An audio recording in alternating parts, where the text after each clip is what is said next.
কোরআনে কারিমে যে সমস্ত নারীর উল্লেখ আছে আমরা একটু জানার চেষ্টা করি সংক্ষেপে। প্রথমেই সবার আগে যার নাম আসে মারিয়াম, যার আলোচনা কোরআনের পৃষ্ঠায় পৃষ্ঠায় পাড়ায় পাড়ায় সুরায় সুরায় রয়েছে, বিভিন্ন জায়গায় জায়গায় আল্লাহ তাআলা করেছেন।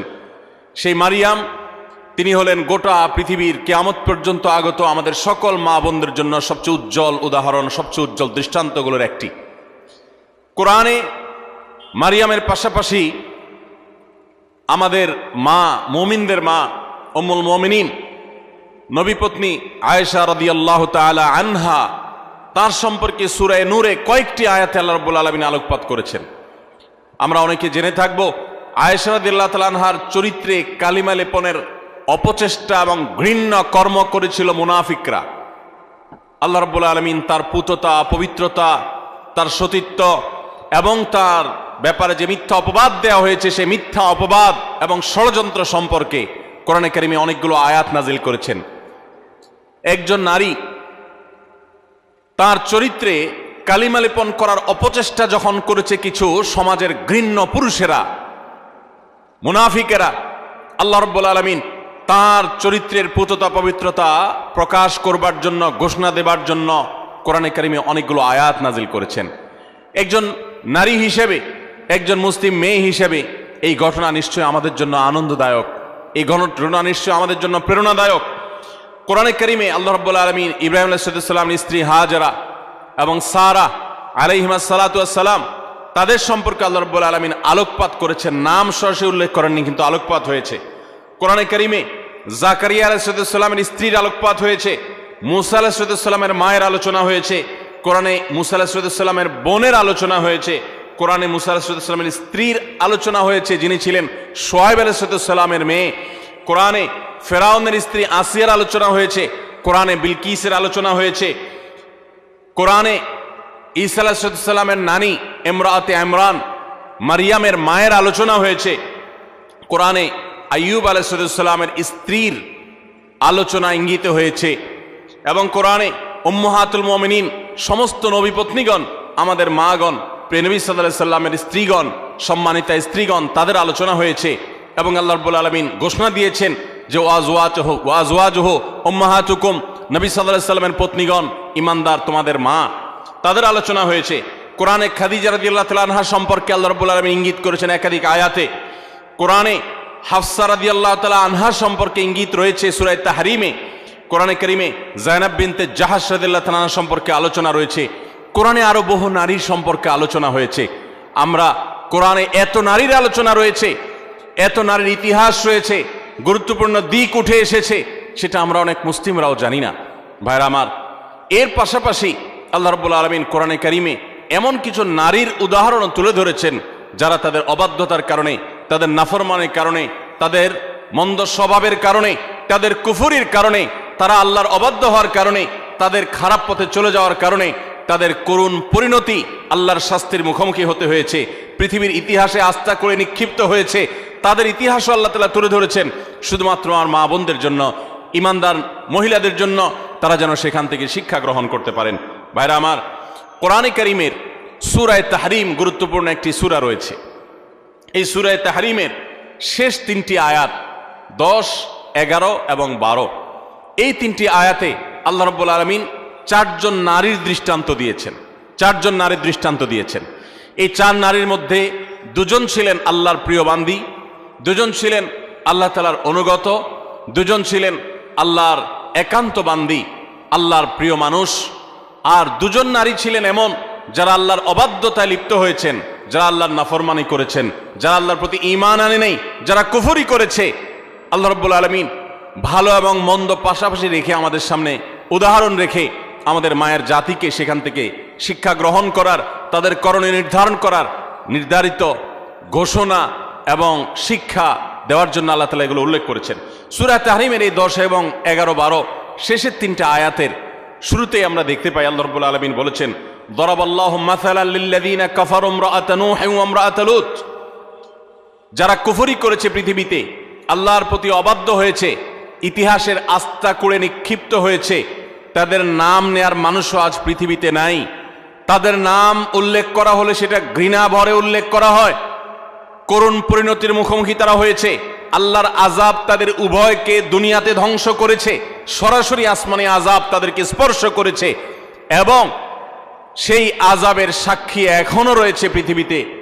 রেড সি তার সাক্ষী।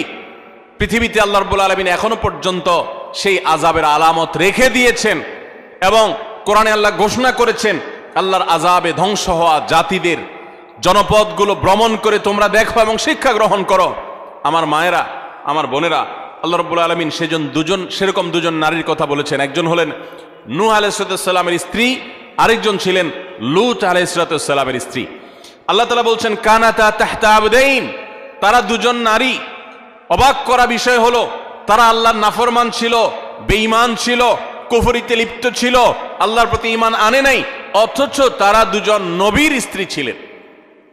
নবীর ঘরে থেকেও তারা ঈমানদার হতে পারে নাই।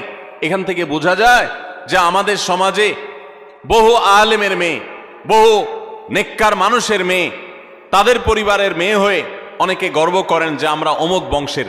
এমনকি ছেলেদের বেলাও এই কথা প্রযোজ্য যে কোনো বংশ পরিচয় দিয়ে আল্লাহর কাছে কেউ কোনো মর্যাদা পাবে না কিয়ামতের দিন।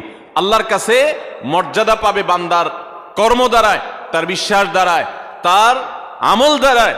ইন্না আকরামাকুম ইনদাল্লাহি আতকাকুম, আমাদের মধ্যে কে বেশি মুত্তাকি আল্লাহ সেটা দেখবেন। একজন সাধারণ দিনমজুর, একজন সাধারণ রিক্সা চালকের মেয়ে আপনি, তার স্ত্রী আপনি, একজন সাধারণ মানুষের বোন আপনি, একজন সাধারণ মানুষের পরিবারের সদস্য আপনি।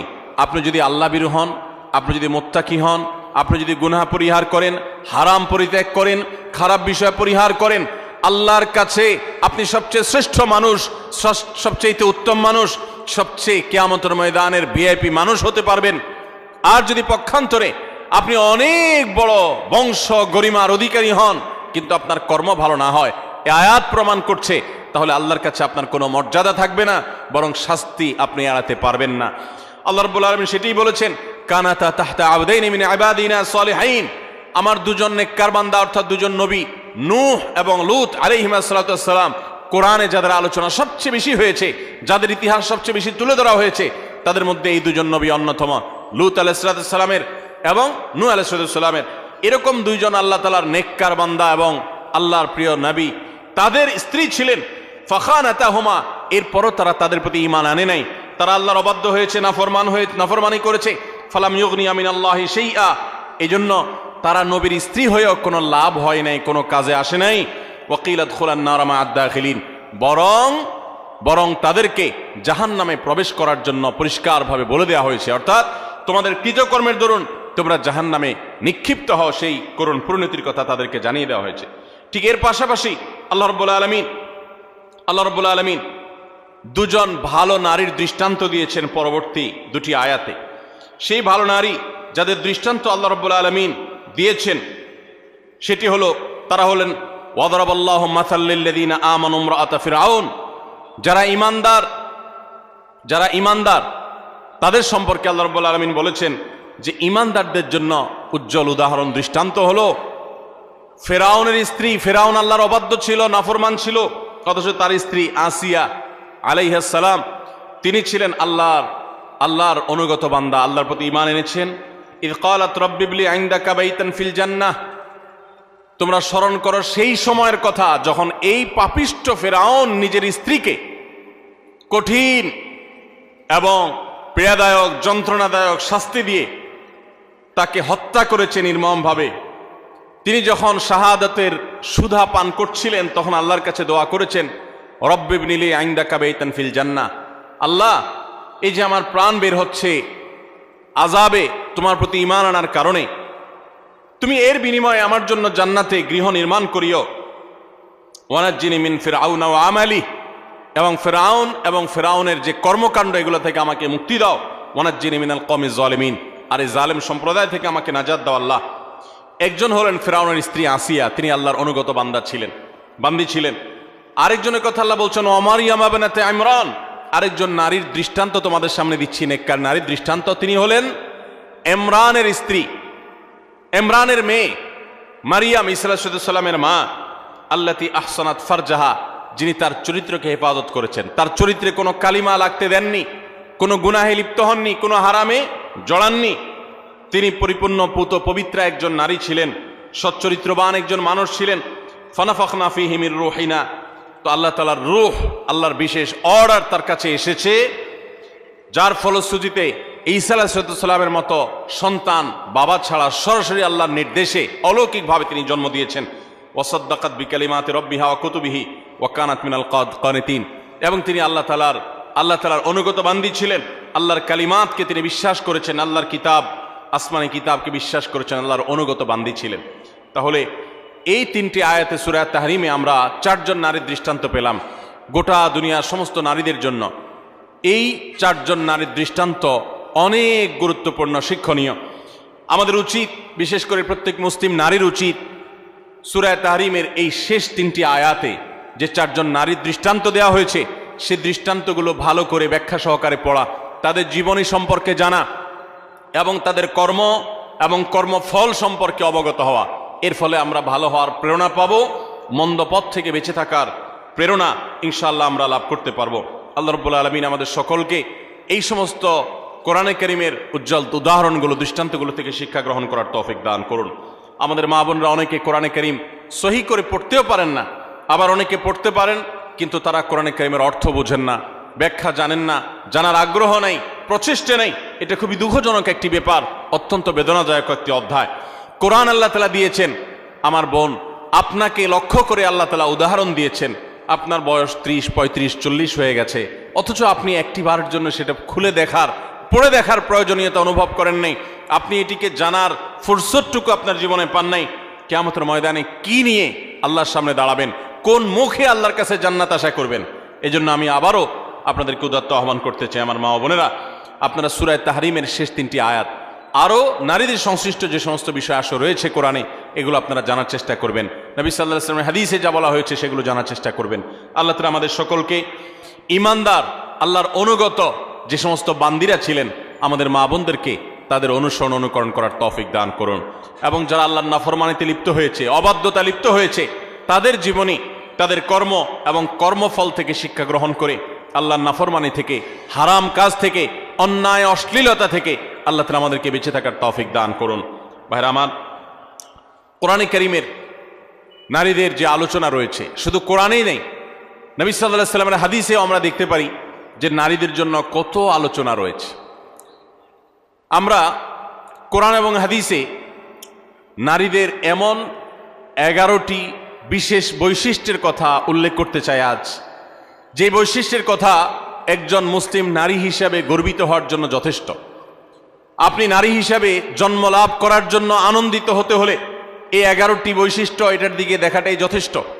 নারী জন্মের আনন্দ আপনি অনুভব করবেন শুধুমাত্র এই 11টি পয়েন্ট আপনি জানতে পারলে। আমরা অনেক মা বোনরা আছি, তারা জানি না। আমি আবারও বলছি, নারী অধিকারের নামে, নারী মুক্তির নামে, নারী স্বাধীনতার নামে, নানা মুখরোচক স্লোগানের নামে অনেক মুসলিম বোনদেরকে, মুসলিম মেয়েদেরকে আজ ভুল পথে পরিচালিত করা হচ্ছে। যারা পরিচালিত করছে তাদের সে সমস্ত কথায় পা দিয়ে যারা ইতোমধ্যে আল্লাহর অবাধ্যতায় লিপ্ত হয়েছেন, নাফরমানিতে লিপ্ত হয়েছেন, গুনাহের জগতে পা দিয়েছেন, তারা একটা পর্যায়ে তাদের জীবন ধ্বংস হয়ে যাওয়া, তাদের জীবনে হারিয়ে যাওয়া সম্পদ সম্পর্কে তাদের অনুভূতি, উপলব্ধি জাগ্রত হয়েছে এবং তারা ফিরে এসেছেন। বিশেষ করে পশ্চিমা দুনিয়াতে আমরা তাকালে দেখতে পাই যে পশ্চিমা দুনিয়াতে অহরহ মুসলিম মেয়েরা, অমুসলিম মেয়েরা তারা দলে দলে ইসলামে আসছে এবং সে সমস্ত দেশগুলোতে সবচেয়ে বেশি ইসলাম গ্রহণ করছে নারীরা, পুরুষদের তুলনায় বেশি ইসলাম গ্রহণ করছে তারা। তার কারণ মা বোনরা বুঝতে পারছেন, তারা দেখতে পাচ্ছেন সেখানে যে কিভাবে তাদেরকে ভুল পথে পরিচালিত করা হয়েছে। ইসলামের সুমহান আদর্শ তাদেরকে কত বেশি সম্মানিত করেছে।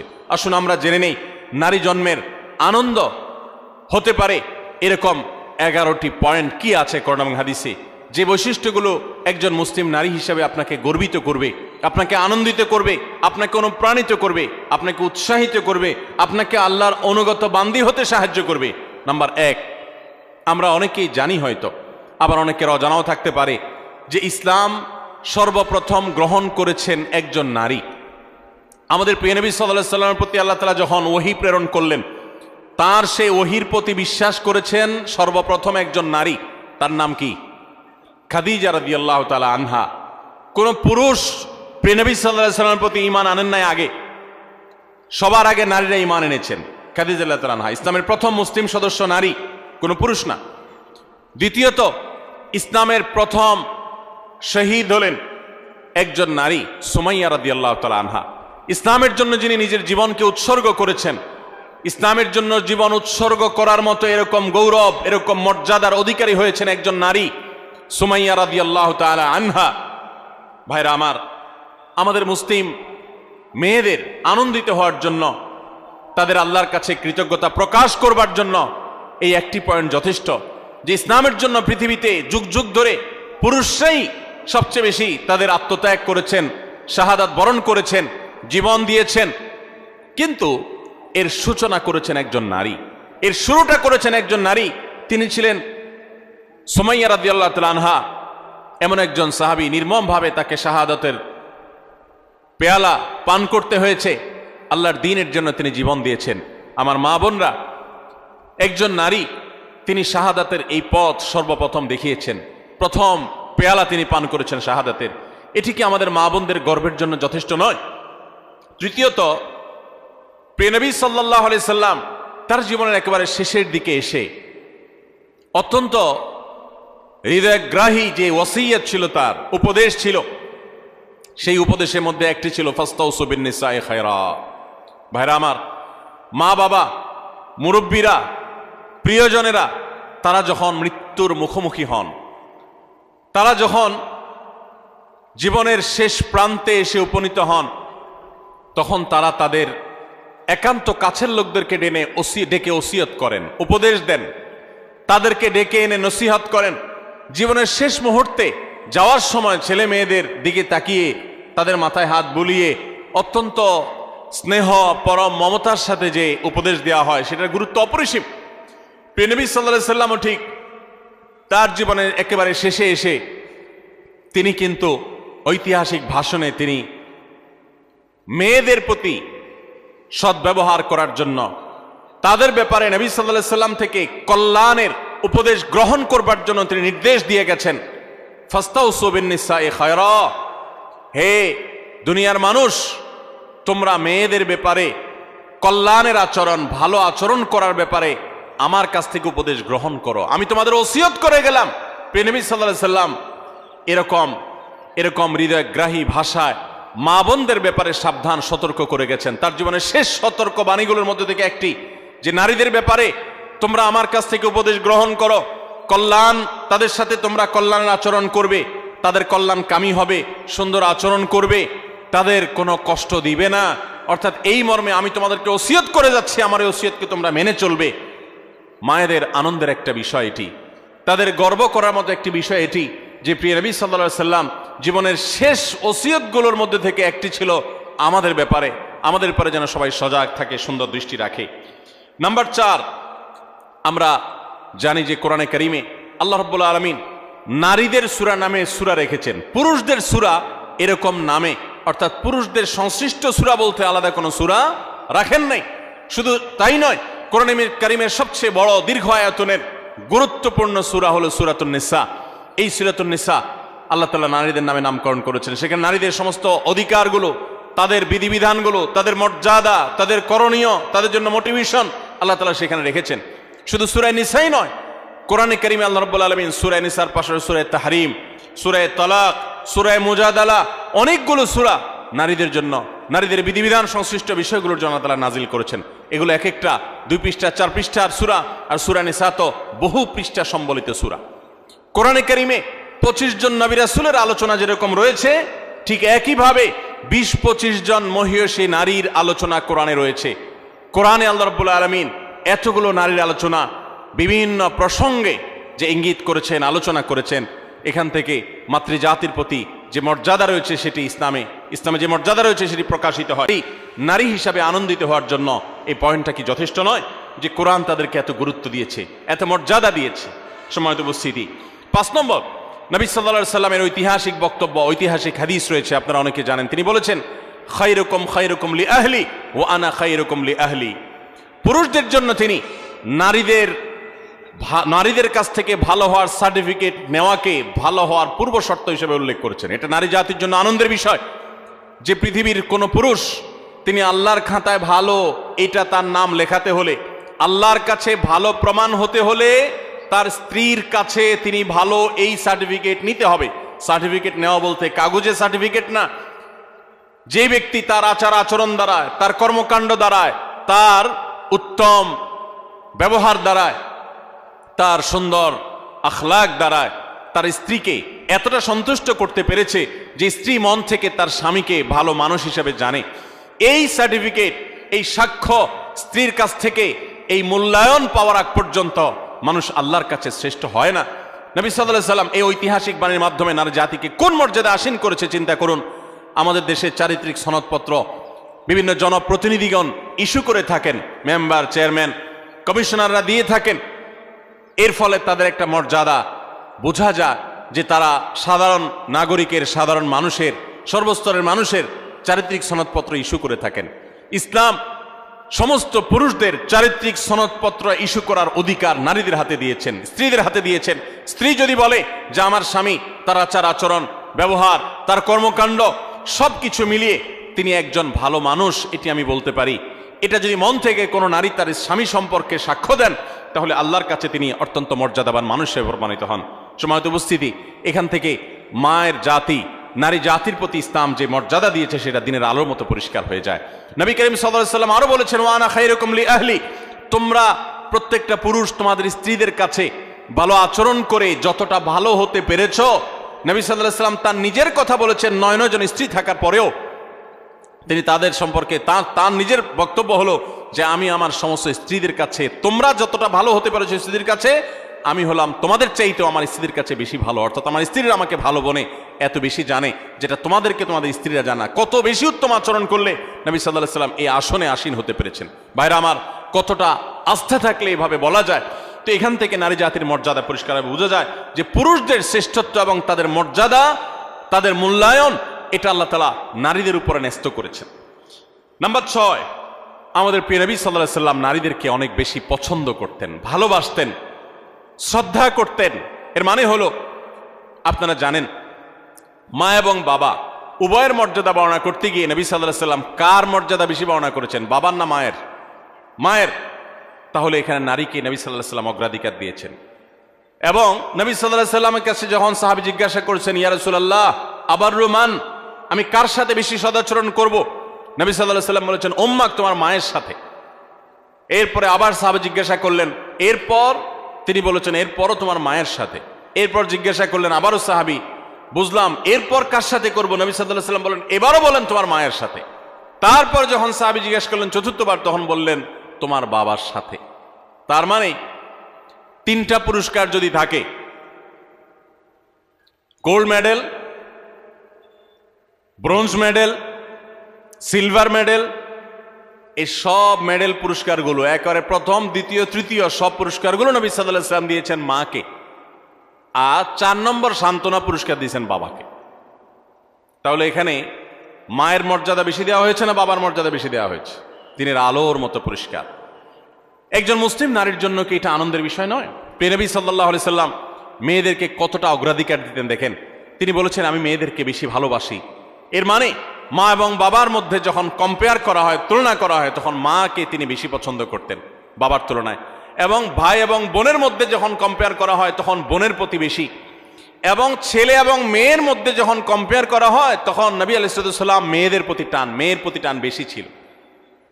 এই ছিল নবী সাল্লাল্লাহু আলাইহি সাল্লামের মেয়ে জাতির প্রতি, নারী জাতির প্রতি, মাতৃজাতির প্রতি তার মহানুভবতা, তার ভালোবাসা, তার আন্তরিকতা, তার স্নেহ মমতা। তাদেরকে এতটা শ্রদ্ধা তিনি করতেন, এতটা সম্মান তিনি করতেন। আমরা অনেক পুরুষ আছি, আমাদের মা বোনদেরকে তুচ্ছতাচ্ছিল্য করে কথা বলি, তাদেরকে অপমান করে কথা বলি। আমাদের আল্লাহকে ভয় করা উচিত। তারা ভুল করলে সেটা উত্তম উপায়ে সংশোধন করা উচিত, ব্যবহার খারাপ করা উচিত নয়।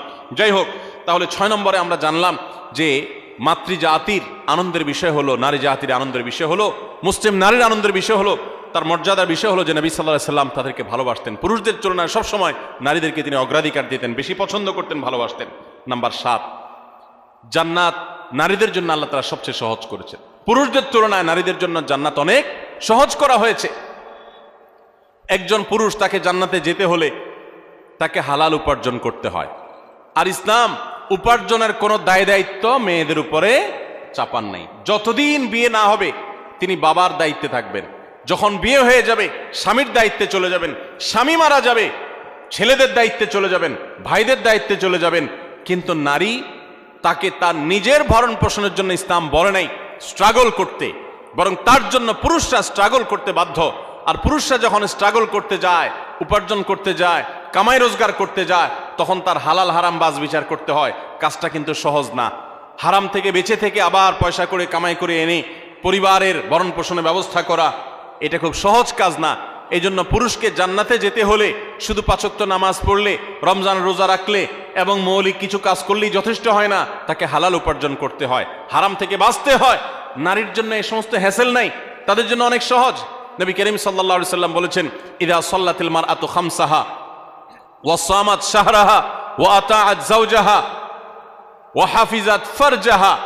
কোন নারী যখন 4টি কাজ করে, 5 ওয়াক্ত নামাজ যখন পড়ে, রমজানের রোজা যখন ঠিকমতো রাখে এবং স্বামীর আনুগত্য, স্বামী যদি অন্যায় কোনো কথা না বলে তাহলে তাকে মেনে চলে, মান্য করে, শ্রদ্ধা করে, অভিভাবক হিসাবে তার সিদ্ধান্তকে মেনে চলে এবং নিজের ইজ্জত আবরুর হেফাজত করে, কোনোভাবে চরিত্রহীন নারীদের কাতারে সামিল হয় না, গুনাহ করে না।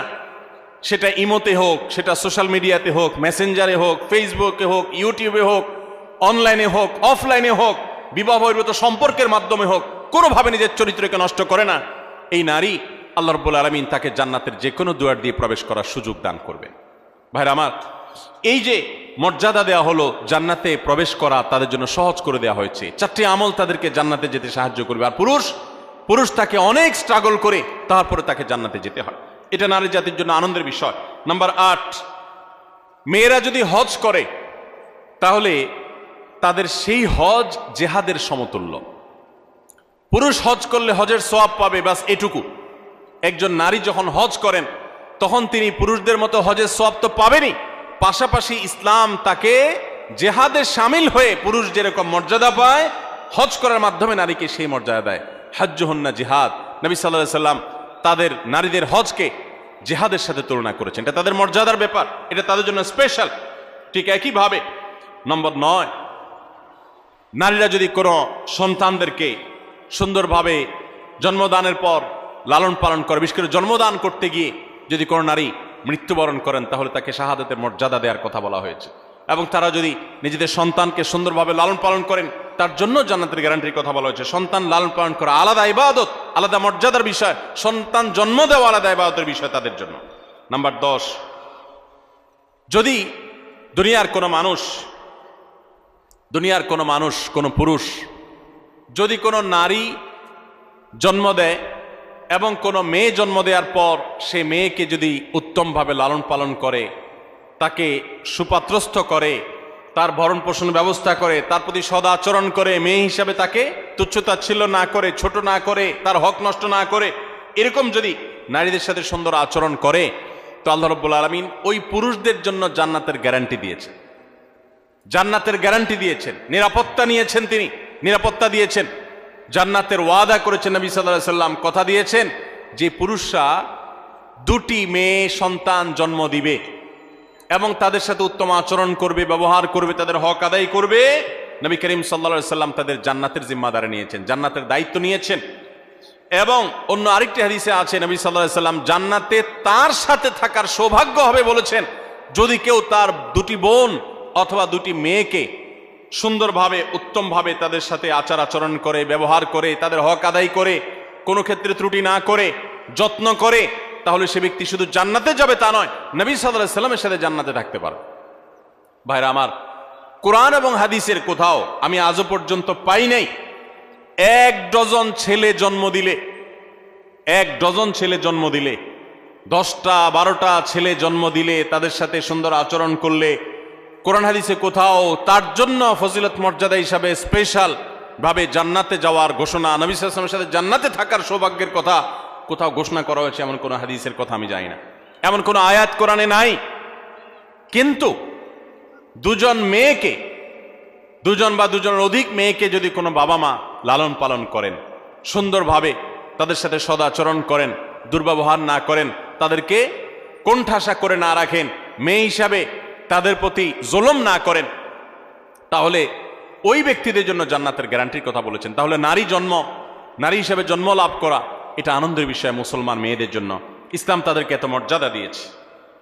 ভাইরা আমার, 11 নম্বর নারী হিসাবে জন্ম লাভের যে আনন্দ আমাদের জন্য রয়েছে তা হলো নবী করিম সাল্লাল্লাহু আলাইহি সাল্লাম পরিষ্কারভাবে জানিয়েছেন, মান বুলিয়া মিন হাদিহিল বানাতি শাইআ, যদি কোনো মেয়ে দিয়ে আল্লাহ তাআলা কাউকে পরীক্ষায় ফেলে দেন। অনেক বাবা আছেন না, মেয়েদেরকে নিয়ে বিপদে আছেন, যে মেয়ে হয়েছে তার এই জন্য অনেক কথা শুনতে হয়। অনেক মহিলা আছে না এখনো, যে একটার পর একটা মেয়ে হয়, সমাজের মানুষ নানান বাজে কথা বলে মূর্খতার কারণে, অজ্ঞানতার কারণে। অনেক বাবা আছেন মেয়ে হয়েছে এই জন্য জামাই বেন সাহেবের অনেক কটু কথা তাকে শুনতে হয়। অনেক সময় তালাক প্রাপ্ত হয়ে মাজলুম হয়ে সে মেয়ে বাবার বাড়িতে ফিরে আসেন। তো কোনো মানুষ, সে বাবা হোক, সে স্বামী হোক, সে ভাই হোক, কোনো মানুষ যদি কোনো মেয়েকে নিয়ে বিপদে পড়ে বা তার কারণে তার মুখটা একটু ছোট হয় বা পরীক্ষায় পড়ে কোনোভাবে, এবং সে যদি এরপরে ওই মেয়ের প্রতি অসদাচরণ না করে, ফাহসানা ইলাইহিন্না, বরং ওই মেয়ের সাথে ভালো আচরণ করে। বাবা, মেয়ে তালাকপ্রাপ্ত হয়ে আসছে, কটু কথা বলে না, ভাইরা খোঁচা দিয়ে কথা বলে না যে স্বামী সংসার করতে পারস নাই, এসে উঠছিস আমাদের ঘরে, বরং তারা তার প্রতি সদাচরণ করে, আল্লাহর ফয়সালা মেনে নিয়ে তারা সুন্দর আখলাক দেখায়। এরকম যদি কেউ করে তো ওই পুরুষদের জন্য, ওই মানুষদের জন্য নবী সাল্লাল্লাহু আলাইহি সাল্লাম বলেছেন, কুন্না লাহু সিতরাম মিনান নার, এই নারী যার কারণে তারা একটু কষ্টের মধ্যে পড়েছে, একটু পরীক্ষার মধ্যে পড়েছে, একটু সমাজে তারা হেয় হয়েছে, জুলুমের শিকার হয়েছে, তো বোনের কারণে, মেয়ের কারণে যে বাবা, যে ভাই এতটুকু কোণঠাসা পরিস্থিতিতে পড়েছেন, এরকম জটিলতার মধ্যে পড়েছেন, তারা যদি সবর করেন এবং তারা যদি মেয়ের সাথে এর কারণে খারাপ আচরণ না করেন, ভালো আচরণ করেন, তো নবী সাল্লাল্লাহু আলাইহি সাল্লাম বলেছেন এই মেয়ে কিয়ামতের ময়দানে তাদের জাহান্নাম থেকে বাঁচার ডাল হবে, জাহান্নাম থেকে বাঁচার কারণ হবে। এর কারণে, এর প্রতি সদাচরণ করার কারণে আল্লাহ তাআলা তাদের কৃতকর্মের কারণে জাহান্নামে যাওয়ার মতো হলেও আল্লাহ তাআলা তাদেরকে হেফাজত করবে। অতএব আমাদের সমাজে যারা এখনো মা বোনদের প্রতি এই ধরনের আচরণ করেন তাদের সাবধান হওয়া উচিত, সতর্ক হওয়া উচিত। আল্লাহ তাআলা আমাদেরকে সেই তৌফিক দান করুন। তাহলে আমরা 11টি পয়েন্টের কথা জানলাম। এই পয়েন্টগুলো থেকে আমরা স্পষ্ট বুঝতে পারলাম যে ইসলাম একজন নারীকে কোন মর্যাদায় আসীন করেছে। ভাইরা আমার, ইসলাম যখন নারীকে এতগুলো মর্যাদা দিয়েছে, ওই সময় নারীর অবস্থা কি ছিল জানেন? আজকে পৃথিবীতে নারীকে নিয়ে অনেক মুখরোচক কথা বলার মানুষ আছে। এই মানুষগুলোর যখন জন্ম পৃথিবীতে হয় নাই, ইসলাম তখন নারীকে আকাশে তুলেছে। মেয়ে সন্তান হলে কোরআনে সেই ইতিহাস আল্লাহ তাআলা উল্লেখ করেছেন, ওয়াইদাল মাউউদাতু সুইলাত বিআইয়ি যামবিন কুতিলাত। কোন বাবার সন্তান হিসাবে যখন মেয়ে হতো, তখন সে জীবন্ত সে মেয়েকে মাটির নিচে পুঁতে ফেলত। এরকম নিকৃষ্ট আচরণ করা হতো মেয়েদের সাথে। এবং আল্লাহ তাআলা আরো বলেছেন, ওয়াইদা বুশিরা আহাদুহুম বিল উনসা যাল্লা ওয়াজহুহু মুসওয়াদ্দান ওয়া হুয়া কাযীম। জাহিলি যুগে, ইসলাম আসার আগে পৃথিবীতে, আরবে যখন কাউকে তার কন্যা সন্তান হয়েছে সংবাদ দেয়া হতো, কারো সন্তান হয়েছে যদি বলা হতো মেয়ে হয়েছে, তখন তার মুখটা কালো হয়ে যেত। ইয়াতাওয়ারা মিনাল কওম মিন সুই মা বুশিরা বিহি, তখন সে মুখ লুকাতো, মানুষের সামনে যেত না, লজ্জা বোধ করত যে তার মেয়ে হয়েছে। দেখুন, সেই রকম একটি বর্বর সমাজের মধ্যে যখন নারী হিসাবে জন্মগ্রহণ করাটাকে অপরাধ মনে করা হতো, স্ত্রীর সাথে যখন পশু পাখির মতো, প্রাণীর মতো, চতুষ্পদ জন্তুর মতো আচরণ করা হতো, মাসিক হলে একটা ঘরে বন্দি করে রাখা হতো, ওখানে পুরুষ যেত না, গবাদি পশুর মতো আচরণ করা হতো, এই রকম সমাজে ইসলাম নারীকে এমন মর্যাদা দিয়েছে যে সেই মর্যাদায় পৃথিবীর ইতিহাসে কখনো নারীকে কেউ তুলতে পারে নাই। কিয়ামত পর্যন্ত যতই নারী মুক্তির স্লোগান দেওয়া হোক, যতই ক্যাম্পেইন করা হোক, ইসলাম যে জায়গায় নারীকে নিয়ে বসিয়েছে ওই জায়গায় কখনো বসাতে কেউ পারবে না। এতগুলো মর্যাদার কথা ইসলাম নারীদের জন্য দিয়েছে। আমাদের অনেক মা বোন, এমনকি অনেক পুরুষরা, আমরা অনেক মুখরোচক স্লোগান শুনে প্রতারিত হয়ে যাই, আমরা ধোকায় পড়ে যাই, আমরা এই সমস্ত প্রতারণার ফাঁদে পড়ে আমাদের ঈমান আমল নষ্ট করি, কোরআন হাদিসের প্রতি আমাদের আস্থা নষ্ট হয়ে যায় অনেকের। দেখুন, ইসলাম একজন নারীকে যে মর্যাদাগুলো দিয়েছে, এই 11টি মর্যাদার কথা আমরা আবারও এক নজরে বলে দিচ্ছি। নাম্বার 1, প্রথম ইসলাম গ্রহণ করার গৌরব আল্লাহ তাআলা একজন নারীকে দিয়েছেন, কোন পুরুষকে দেন নাই। তিনি ছিলেন খাদিজা রাদিয়াল্লাহু তাআলা আনহা, ইসলামের প্রথম সদস্য একজন নারী। আবু বকর রাদিয়াল্লাহু তাআলা তারপর ইসলাম গ্রহণ করেছেন। সবার আগে ইসলাম গ্রহণ করেছেন কে? খাদিজা রাদিয়াল্লাহু তাআলা আনহা। নারী জাতির জন্য কত গৌরবের বিষয়, এটা আল্লাহ তাআলা এই মর্যাদা দিয়েছেন তাদেরকে। দ্বিতীয়ত, ইসলামের জন্য সবচেয়ে বড় আত্মত্যাগের বিষয় হলো শাহাদাত, নিজের জীবন আল্লাহর রাস্তায় বিলিয়ে দেওয়া। ইসলামের জন্য সর্বপ্রথম জীবন বিলিয়ে দেওয়ার এই মর্যাদা, এই গৌরব আল্লাহ তাআলা দিয়েছেন একজন নারীকে, তিনি ছিলেন সুমাইয়া রাদিয়াল্লাহু তাআলা আনহা। তৃতীয়ত, প্রিয় নবী সাল্লাল্লাহু আলাইহি সাল্লামের বিদায় হজে তার জীবনের শেষের দিকে যে ঐতিহাসিক বক্তব্য দিয়েছেন, সেই ঐতিহাসিক ভাষণে যাদের প্রতি বিশেষ যত্নশীল হওয়ার জন্য পুরুষদেরকে অন্য সবাইকে নির্দেশ করেছেন তারা হলেন নারীরা। ফাস্তাউসু বিন-নিসাই খায়রা, তোমরা মেয়েদের প্রতি সদাচরণ করার ব্যাপারে আমার কাছ থেকে ওসিয়ত গ্রহণ করো, আমি ওসিয়ত করতেছি তোমাদেরকে। নবী সাল্লাল্লাহু আলাইহি সাল্লাম নারীদের প্রতি সদাচরণ করার ওসিয়ত করে গেছেন, এটা নারী জাতির জন্য গৌরবের বিষয়। নাম্বার 4, কোরআনে কারীম নারী জাতিকে এত গুরুত্ব দিয়েছে যে কোরআনের সবচেয়ে বড় সূরাগুলোর একটি হলো সূরাতুন নিসা, নারীদের সূরা। সূরায়ে নাজিল করেছেন আল্লাহ তাআলা নারীদের সূরা বলে। পুরুষদের সূরা বলতে সূরাতুর রিজাল বলতে কোনো সূরা নাই, নারীদের সূরা বলতে সূরা আছে। শুধু তাই নয়, কোরআনে কারীমে এই সূরায় যেরকম নারীদের অধিকার, তাদের জন্য উপদেশ, তাদের প্রতি অন্যদের কর্তব্য, তাদের সংশ্লিষ্ট বিধিবিধান আলোকপাত করেছেন, ঠিক একইভাবে কোরআনে কারীমে আরো অনেকগুলো গুরুত্বপূর্ণ সূরা, কয়েক পৃষ্ঠাব্যাপী যে সমস্ত সূরা রয়েছে, সূরা তাহরিম, সূরা তালাক, সূরা মুজাদালা নারীদের জন্য উল্লেখ করেছেন। কোরআনে 25 জন নবী রাসূলের যেরকম আল্লাহ তাআলা আলোচনা করেছেন, 20-25 জন মহিষী নারীর আলোচনা করেছেন। মারিয়ামের আলোচনা, আয়েশার আলোচনা, সারা হাজারের আলোচনা, যাকারিয়ার স্ত্রীর আলোচনা, মুসা ইসলামের মায়ের আলোচনা, মুসা ইসলামের স্ত্রী শুআয়ব ইসলামের মেয়ের আলোচনা, মুসা ইসলামের বোনের আলোচনা, উম্মাহাতুল মুমিনিনের আলোচনা, নবীপতিদের আলোচনা, বিলকিসের আলোচনা, ফেরাউনের স্ত্রী আসিয়ার আলোচনা, ইমরানের স্ত্রী তার আলোচনা, ঈসা ইসলামের নানী ঈসা ইসলামের মা মারিয়ামের আলোচনা, এবং আইয়ুব আলাইহিস সালামের স্ত্রীর আলোচনা, এবং খাদিজা রাদিয়াল্লাহু তাআলা আলোচনা, আয়েশা রাদিয়াল্লাহু তাআলা আলোচনা, হাফসার আলোচনা, যারাব বিনতে জাহাশ রাদিয়াল্লাহু তাআলা আনহুন্না তাদের আলোচনা, এরকম আর অনেক নেককার মহিষী নারীর আলোচনা কোরআন উল্লেখ করেছেন। এ থেকে কোরআন যে নারীদের মর্যাদা সেটি বোঝা যায়। নাম্বার 5, নবী সাল্লাল্লাহু আলাইহি সাল্লাম বলেছেন, তোমাদের মধ্যে সবচেয়ে উত্তম সে যে ব্যক্তি তার স্ত্রীর কাছে ভালো হতে পেরেছে, যার স্ত্রী তার ব্যাপারে সাক্ষ্য দেয় যে আমার স্বামী একজন আসলে আপাদমস্তক ভালো মানুষ, ভেতর থেকে সাক্ষ্য যে নিতে পারে, এই মূল্যায়ন যে নিতে পারে, সেই হলো প্রকৃত অর্থে ভালো মানুষ। নারীদের কাছে পুরুষদের মর্যাদার মূল্যায়নের চাবিকাঠি এবং সুইচ নবী সাল্লাল্লাহু আলাইহি সাল্লাম তাদের হাতে দিয়ে দিয়েছেন। কত বড় মর্যাদার বিষয়টি তাদের জন্য। নাম্বার 6, নবী সাল্লাল্লাহু আলাইহি সাল্লাম সবসময় নারীদেরকে বেশি অগ্রাধিকার দিতেন, পুরুষের তুলনায় বেশি পছন্দ করতেন, ভালোবাসা দিতেন, স্নেহ মমতা দিতেন। এজন্য মেয়েদের প্রতি তার ভালোবাসা ছিল অনেক বেশি। শুধু তিনি নন, ইমাম মালিক রাহমাতুল্লাহ আলাইহি বলেছেন, আল আম্বিয়া ওয়া আবুল বানাত, নবীগণ হলেন মেয়েদের বাবা। বেশিরভাগ নবীদেরকে আল্লাহ তাআলা মেয়ে সন্তান বেশি দিয়েছেন, এটা তাদের জন্য গৌরবের। এবং এখান থেকে আমাদের শিক্ষার বিষয় রয়েছে। এবং নবী সাল্লাল্লাহু আলাইহি সাল্লাম মা এবং বাবার মধ্যে বাবাকে অগ্রাধিকার দিতেন, এবং মেয়ের মধ্যে মেয়েদেরকে বেশি ভালোবাসতেন। এটা তার সুন্নাহ ছিল, এটা তার অভ্যাস ছিল, তিনি বেশি পছন্দ করতেন তাদেরকে। এটাও নারী জাতির জন্য আনন্দের বিষয়। নাম্বার 7, জান্নাত মেয়েদের জন্য যাওয়া অনেক সহজ, অনেক সহজ। মেয়েরা যদি 5 ওয়াক্ত নামাজ পড়ে, রমজান রোজা রাখে, স্বামীর আনুগত্য করে চলে, কোনো ঔদ্ধত্য দেখায় না এবং নিজের চরিত্রের হেফাজত করে, তাদের জন্য জান্নাতে যাওয়া সহজ হয়। পুরুষদের মধ্যে হালাল হারাম মেনটেন করে, তারপর সেগুলো লক্ষ্য রেখে তারপর উপার্জন করার মতো আর অনেক স্ট্রাগল করে তাদেরকে উপার্জন করতে হয় না। হালাল হারাম উপার্জন করতে গিয়ে পুরুষরা মানুষকে গালি দিয়ে হারাম কামাই করে জাহান্নামে যেতে হয়, মানুষের সাথে মারামারিতে লিপ্ত হতে হয়, অনেক কঠিন পরিস্থিতির মুখোমুখি হতে হয়। এসব হ্যাসেল মেয়েদের জন্য নয়। বরং কোন নারী তিনি যদি সন্তান জন্ম দিতে গিয়ে যদি তিনি মৃত্যুবরণ করেন, তাকে শাহাদাতের মর্যাদা দেওয়া হয়, তাদের জান্নাতে যাওয়ার পথ তুলনামূলকভাবে অনেক সুগম। নাম্বার 8, মেয়েদের হজকে আল্লাহ রাব্বুল আলামিন নবী সাল্লাল্লাহু আলাইহি সাল্লাম জিহাদের সাথে তুলনা করেছেন। তারা হজ করলে সেটা জিহাদের সওয়াব পাওয়া যায়।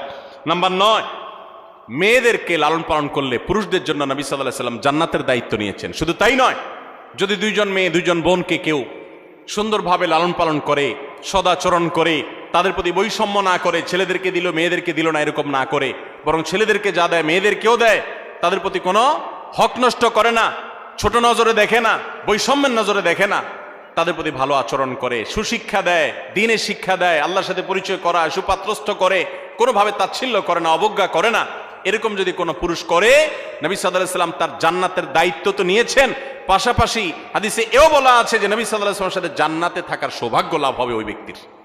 নবী সাল্লাল্লাহু আলাইহি ওয়াসাল্লামের সাথে জান্নাত থাকার সুযোগ পাওয়া যাবে।